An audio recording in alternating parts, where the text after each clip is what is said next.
di webnya itu ada pilihannya Mas, ada mahasiswa sama non mahasiswa. Oh, non mahasiswa bisa Iya, juga ya sebenarnya bisa untuk juga. riset ini ya. Jadi kalau tadi kepentingannya mahasiswa untuk skripsi, ternyata ada juga ya pihak lain ya Iya, bisa untuk betul. mengkolek Kalau data. juga. Berapa file megabyte itu ya. Oh, jadi jangan gede-gede juga. Jadi teman-teman proposalnya nggak usah yang rajin-rajin sampai beribu-ribu halaman ya. Iya. Cukup yang secukupnya aja, pokoknya bisa masuk. Sejak keluar itu terbitkan itu terus berlaku 6 bulan. Kalau 6 bulan ternyata belum selesai, perpanjang lagi. Iya, Jadi, boleh diperpanjang. Tapi sebelum tanggal dia habis.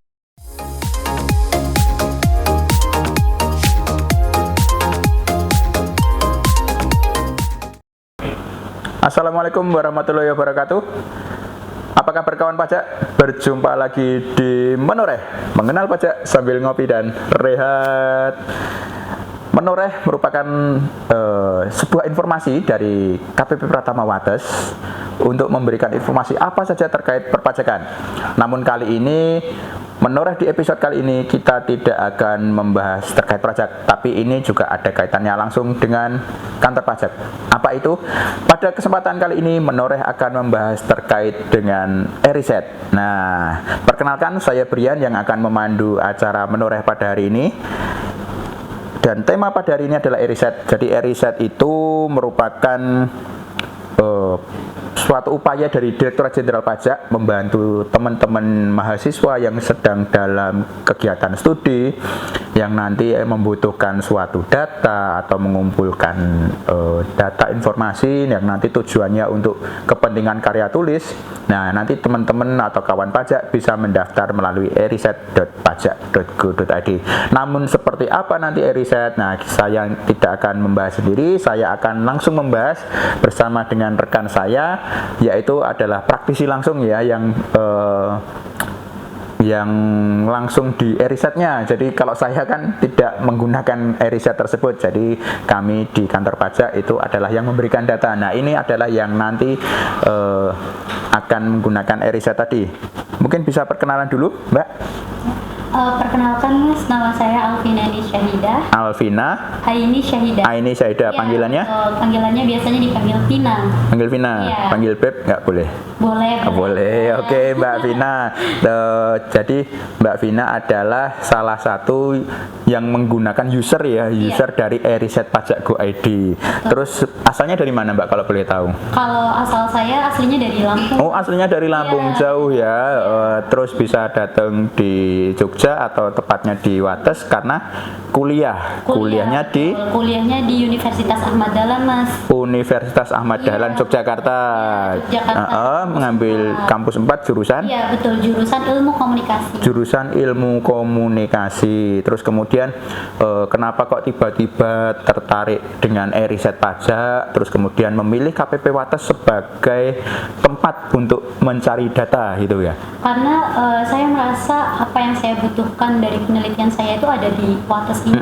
Oh, jadi seperti itu. E-riset itu nanti tujuannya adalah untuk mengumpulkan data, informasi tadi, terus nanti akan dituangkan ke dalam laporan bukan laporan ya, kalau e-riset itu karya tulis ya, lebih ke skripsi ya. Jadi membuat skripsi itu kan memerlukan beberapa data. Nah, kebetulan data-data yang Vina ingin cari itu ada di sini. Oke, gitu. Jadi sekilas seperti itu ya Vina ya, bukan Vina yang lagi viral itu enggak ya.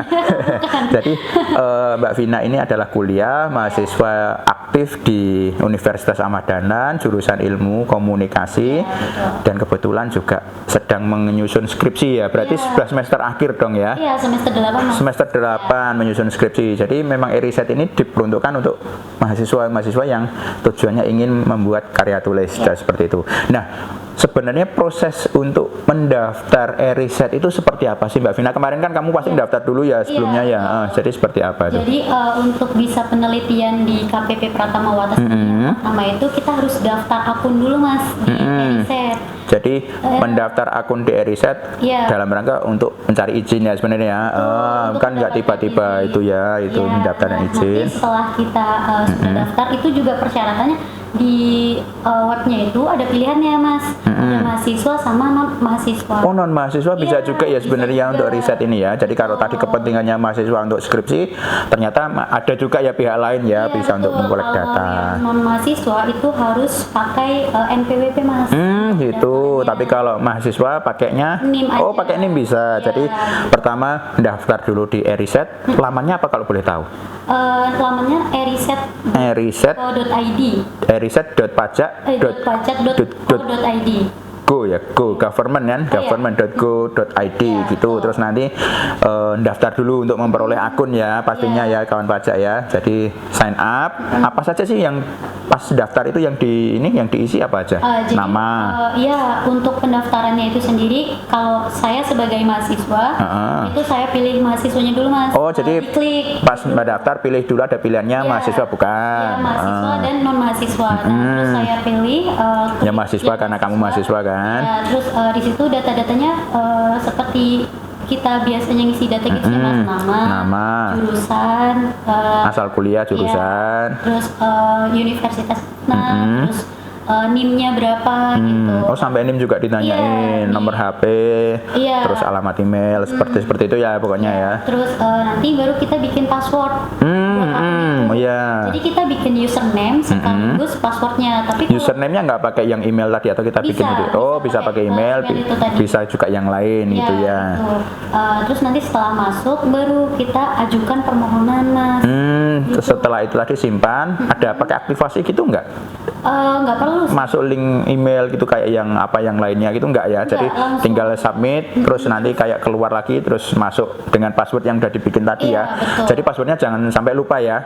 Itu, nah itu kadang-kadang karena passwordnya terlalu banyak ini, jadinya lupa gitu kan. Nah, ya. Karena emang mungkin bersifat rahasia ya. Jadi passwordnya itu memang harus banyak karakternya gitu. Oh gitu.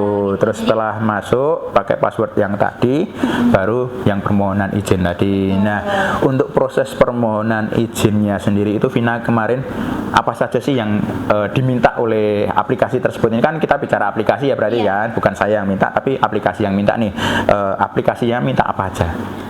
Jadi setelah kita masuk ke akun eriset itu tadi mas, itu kita nanti ada kayak apa kotak itu ada tulisan ajukan permohonan. Nah di situ kita baru ajukan permohonan dulu. Kita klik, setelah itu ada beberapa step mas. Yang pertama itu kita masukin judul penelitian kita apa. Oh ya, Ya. judul skripsinya berarti ya. Betul. Terus. Nah, setelah itu masukin proposal penelitian kita. Oh, proposal yang sebelumnya sudah dibuat ya. Betul, dan itu juga wajib PDF mas. Ada maksimal filenya juga. Berapa file megabyte itu ya? Oh, jadi jangan gede-gede juga. Jadi teman-teman proposalnya nggak usah yang rajin-rajin sampai beribu-ribu halaman ya. Iya. Cukup yang secukupnya aja, pokoknya bisa masuk. Iya. Nah setelah itu baru nanti lanjut ke step keduanya mas. Nah step keduanya itu biasa ada permohonan data. Nah jadi permohonan data itu ada banyak jenisnya. Ada kuesioner, data wawancara, data statistik, sama FGD. Sudah ada pilihannya di situ. Iya. Jadi teman-teman apa kawan pajak kalau yang mau menggunakan e-riset ya tinggal dipilih sesuai kebutuhannya aja ya. Oke. Kalau misal kuesioner aja gitu. Nah kalau saya pribadi karena saya data yang saya butuhkan itu wawancara, jadi sama data statistik, jadi saya klik bagian itu. Yang wawancara sama Iya, statistik betul. tadi.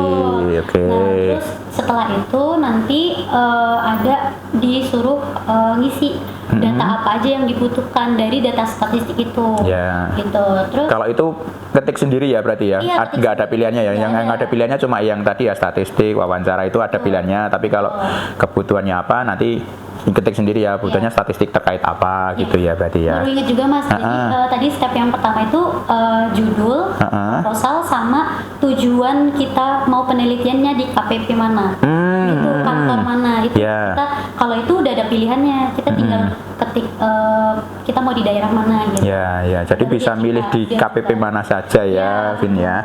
Oke, jadi kawan pajak sekilas tadi berarti memang kita harus mempersiapkan dulu ya, nggak yang tiba-tiba aku tiba-tiba pengen riset gitu kan. Tapi kita harus menyiapkan dulu judul ya. Tentunya itu juga kalau di perkuliahan pasti udah konsultasi dengan dosen pembimbing dulu gitu kan. Terus membuat proposal, juga proposalnya diajukan ke dosen pembimbing dulu. Oke, enggak Pak, seperti ini dan lain sebagainya. Baru nanti ketika sudah oke, baru kita cari tujuannya di mana sih yang kira-kira ada datanya yang akan kita cari gitu ya. Nggak ngasal tiba-tiba pengen ke KPP Jakarta gampangannya gitu, ternyata di sana nggak ada datanya gitu kan. Jadi nyari yang memang benar-benar kita perlukan yang ada datanya di situ.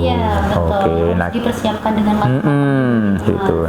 Terus kemudian jadi setelah kita klik itu, jadi kita yang di bagian wawancara itu kita harus upload naskah wawancaranya Mas. Nggak yang cuma pengen wawancara aja gitu ya. Jadi nggak cuma asal-asalan, tapi kita tetap wawancaramu seperti apa sih gitu ya. Jadi kita setelah itu baru klik ajukan, terus nanti di step terakhir itu ada upload surat izin penelitian dari kampus Mas. Jadi selain membuat apa tadi proposal dari kampus juga membuat surat izin. Nah, untuk Vina sendiri minta perizinannya di kampus, prosesnya ya seperti biasa ya di kampus-kampus lain ya, itu gampang kan? Terus nanti dapat surat kayak rekomendasi itu juga di scan PDF. Kebetulan suratnya itu berupa PDF langsung. Oh, memang dari kampus. Ini ya udah elektronik gitu ya, udah yang kayak zaman model dulu kertas biasa gitu ya. Kita harus PDF kan. Jadi memang dari kampus sudah dalam bentuk PDF, tinggal download terus kemudian di-upload ulang ke yang aplikasi riset. Oke. Ada file satu lagi itu file dari pajak juga Mas. Jadi ada template-nya sendiri. Jadi itu surat bersedia kalau hasil riset kita itu dikirimkan ke pajak, ke kantor pajak. Jadi semacam surat pernyataan ya? Bukan Mas. Bukan. Yang ini memang hasil skripsi kita. Jadi bersedia untuk hasil skripsi kita itu diajukan, dikirim ke pajak. Kantor pajak. Gampangannya udah nyari data di sini, ya saya minta lagi gitu, bersedia gitu, siap persediaan. Karena itu wajib. Mas. Itu ada template-nya berarti di riset itu nanti tinggal download. Isinya itu isinya manual atau tinggal diketik gitu? Ketik aja bisa. Kalau manual juga bisa. Karena itu ada tanda tangan di atas materainya. Oh, pakai materai juga. Terus nanti di PDF-kan lagi gitu. Oke, jadi tahap prosesnya itu. Suratnya itu bersedia kalau hasil skripsi kita itu dikirim ke pajak. Setelah itu terus submit kirim gitu aja ya. Terus habis itu apa? Setelah itu kita klik ajukan. Nah, setelah itu kita tunggu untuk pemantauan progresnya itu dari website Oh gitu. Tadi. Jadi setelah mengirim kita tinggal menunggu hasil izinnya itu keluar atau enggak, gampangannya seperti itu ya. Nah itu kelihatan nggak progresnya? Maksudnya udah sampai tahap mana sih perizinan saya itu kelihatan nggak ininya flow-nya? Setelah kita ajukan itu kan kita dapat email ya Mas. Pemberitahuan kalau kita progresnya itu lihat di riset itu tadi. Nah kalau untuk saya kemarin terlihat sih Mas jelas angkanya. Di kantor pusat, habis itu turun di mana itu posisinya itu kan? Enggak, jadi per pengajuan. Jadi semisal judul saya diterima, terus data-datanya tersedia atau enggak gitu. Oh gitu. Nah, Jadi kebetulan karena memang saya ambilnya di sini sudah tahu kalau datanya emang ada di sini, jadi datanya itu keterima Mas. Nah setelah itu kalau udah final kita dapat email surat izin, dapat surat izin itu lewat email. Jadi komunikasinya via email terus ya? Vina dapatnya feedbacknya dapat email terus itu. Terus itu juga surat izin itu berlaku hanya 6 bulan Mas. Sejak keluar itu terbitkan itu terus berlaku 6 bulan. Kalau 6 bulan ternyata belum selesai, perpanjang lagi. Iya, boleh diperpanjang, tapi sebelum tanggal dia habis gitu. Nah, sejak pengajuan tadi sampai dengan surat izin keluar itu kira-kira berapa lama nih? Biar nanti kawan pajak juga maksudnya bisa mengarrange nih. Saya misalnya pengen wisuda di bulan sekian, bulan September misalnya, sejak kapan sih saya berarti harus mulai menyiapkan ini, terus kemudian terkait juga dengan data-data. Kan kadang-kadang kemarin ada yang ini, Mas saya pengen rencana 1 bulan lagi pengen wisuda gitu kan. Nah perizinannya kan juga lama ya. Kalau pengen itu ya memang harus persiapannya sebelumnya gitu. Untuk Vina kemarin berapa lama? Untuk aku kemarin cuma 1 minggu. Oh 1 minggu langsung keluar izinnya. Tapi Kayaknya 1 minggunya juga kurang 6 hari sih sekitar. Kurang lebih 6 hari itu ya. 6 sampai 7 hari. Setelah izinnya keluar, terus yang dilakukan Vina menghubungi KPP tujuan. Iya, sebelum surat izin itu kekirim turun. itu dari pihak kantor pusat ngehubungin kita, Mas, lewat WhatsApp. Oh, ada WA-nya, habis itu WA. Jadi kita dihubungin sama stafnya, staf pajak pusat itu data lebih diperjelas data yang dibutuhkan itu apa saja. Karena kurang spesifik gitu mungkin ya.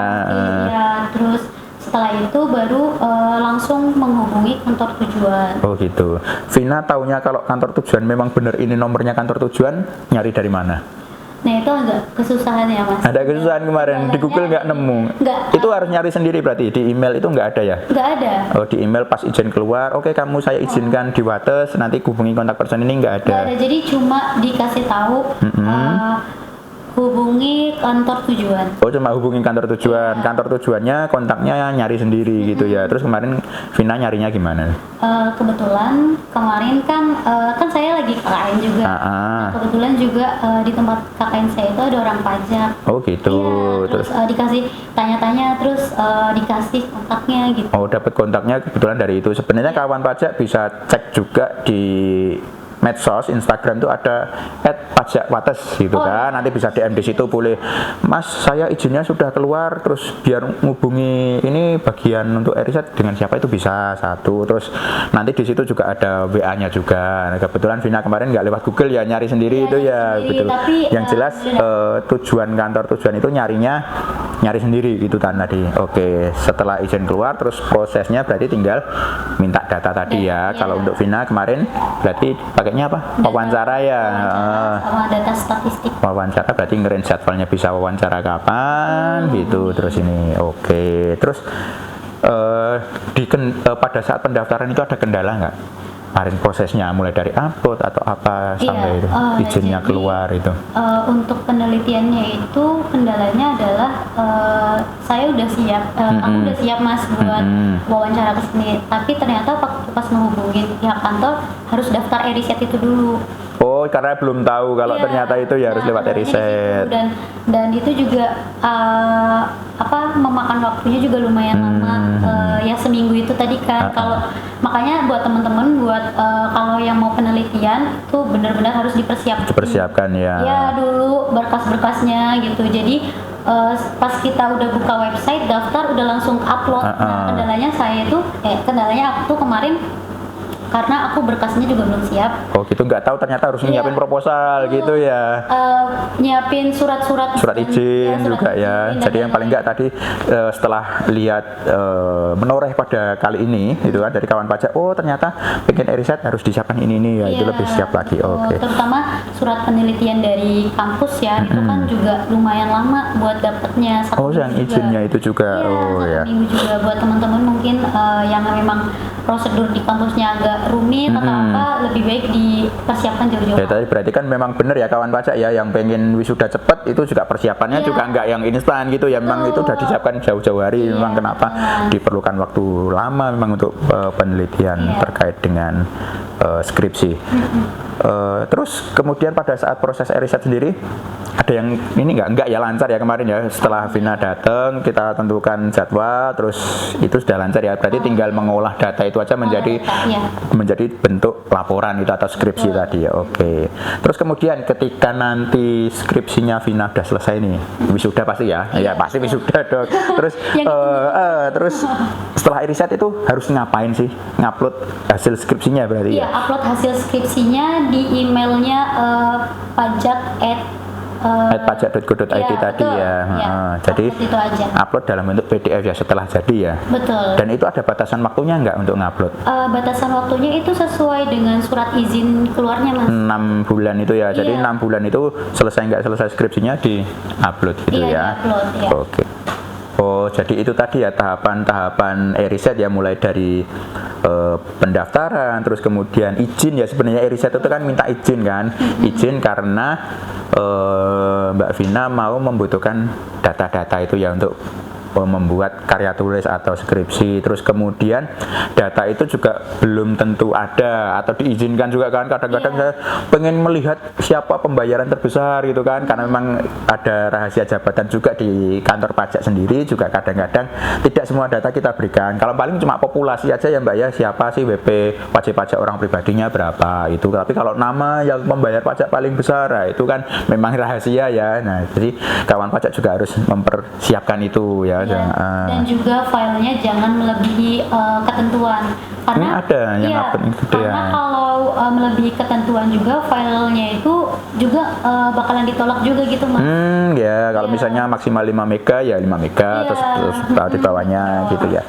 Oke, jadi demikian saja Mbak Vina, paling enggak kawan pajak di sini setelah melihat Menoreh jadi ada gambaran, oh ternyata proses e-riset itu ya memang membutuhkan waktu dan persiapan ya. Dan juga teman kawan pajak di sini kalau memang mau membuat skripsi ya memang prosesnya seperti itu ya. Kadang-kadang kemarin juga ada yang nanya, Mas kira-kira lama enggak ya gini dan lain sebagainya, karena saya bulan depan rencana pengen wisuda ya. Memang prosesnya tidak seinstan itu ya Mbak ya, apalagi nanti setelah dapat data ngolahnya kan juga nggak gampang juga kan Mbak Vina juga. Ketika dapat data besok langsung jadi kan enggak ya, tetap butuhkan proses kan. Jadi kawan pajak di sini sebenarnya untuk e-riset sendiri gampang ya, susahnya kan adalah menuangkan itu menjadi skripsinya karena itu yang membutuhkan proses dan juga persiapan ya. Itu saja kalau dari saya masukannya ya. Ketika dapat e-riset data itu juga harus di manajemen waktu lah, itu seperti apa, jangan apa ibaratnya ya mengejar-ngejar, Pak ini kok ini belum ya. Memang prosesnya seperti itu gitu. Dan kalau boleh ada masukan lagi mungkin dari kawan-kawan nanti yang akan mengajukan e-riset, itu konfirmasinya dengan datang langsung ya, karena e-riset kan memang dari awal kita nggak pernah tahu kan Mbak Vina, oh ternyata seperti ini orangnya, orang jahat apa orang baik kan nggak kelihatan nih kan. Ngajukan ya kan siapa saja bisa akses e-riset nih, apalagi tadi yang bukan mahasiswa kan bisa akses gitu kan. Terus kemudian follow up-nya juga cuma lewat HP, lewat ini, udah itu nggak kenal siapa orangnya. Ini kan data yang mau kita kasih kan, gampangannya seperti itu.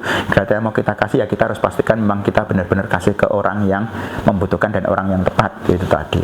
Jadi kawan pajak seperti itu terkait dengan e-riset. Semoga ada sedikit gambaran.